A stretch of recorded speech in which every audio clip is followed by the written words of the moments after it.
Magandang araw sa inyo lahat. Ako nga po pala si Melvin Angel R. Simpao at ngayon ay tatalakayin ko ang unang pananaw ng globalisasyon. Ano nga ba ang unang pananaw ng globalisasyon? Ang unang pananaw ng globalisasyon na ayon kay Nayan Chanda ay tayong mga tao ay magkakaugnay at dahil likas na sa tao ang komunikasyon. At para rin sa kanila, ito ay isang makapangyarihang puwersa na nagbabago sa ekonomiya, kultura, politika at pamumuhay ng tao. Dahil dito, ang mundo ay nagiging parang isang malaking bansa lamang, ayon kay Nayan Chanda. Paano? Dahil pare-pareho na tayong ginagamit ng mga teknolohiya, kumakalat ang pagkain, damit, musika at pelikula mula sa iba't ibang bansa. Mas mapabilis ang kalakalan at negosyo sa buong mundo. At dahil dito, may nasulat ring libro si Nayan Chanda na pinamagatan niyang Bound Together. Ang Bound Together ay may 4 na konsepto. Ang 4 na konsepto na yun ay mananakop, manlalakbay, misyonaryo, at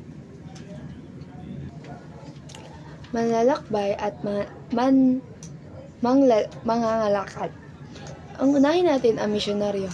Ang misyonaryo, sila ang Dahil sa misyonaryo, ang mga relihiyon at ang mga paniniwala tungkol sa Panginoon ay kumakalat na. At ang mga mananakop naman ay kumukuha sila ng mga teritoryo sa iba para mas maging persado ang kanilang bansa. At ang manlalakbay naman, sila ang mga adventurer at sila ang mga nagdi-discover ng iba't ibang mga bansa. At ang mga mangangalakal, sila naman ang mangangalakal naman ay sila ang kumukuha ng mga goods, ang mga gold, at sila ang mangangalakal naman ay sila ang naglalakbay rin sila dahil sila ang mangangalakal rin naman ay naglalakbay sila para sila ang kumuha ng mga iba't ibang produkto sa iba't ibang panig. At ang positibong epekto ng unang pananaw ng globalisasyon ay masiglang kalakalan, nadaragdagan ang produkto at serbisyong dumadaloy sa bansa. At isa pa dito ang pagpapalitan ng kaalaman at kultura. Nakikilala ang bansa sa iba't ibang ideya, paniniwala at teknolohiya.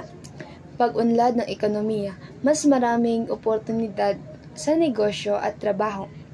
At paglawak ng ugnayan, mas na magiging connected at may positibo at negatibong epekto ang unang pananaw ng globalisasyon ito.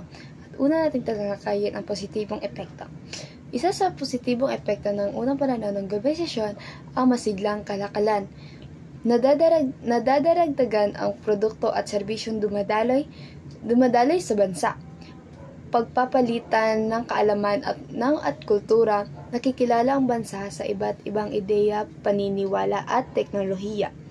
Pag-unlad ng ekonomiya, mas maraming oportunidad sa negosyo at trabaho. Paglawak ng ugnayan, mas nagiging konektado ang bansa sa pandaigdigang komunidad. At ang negatibong epekto ng unang pananaw ng globalisasyon ay ang pag-asa ng ibang bansa. Humihina ang sariling produksyon kapag sobra ang pag-angat.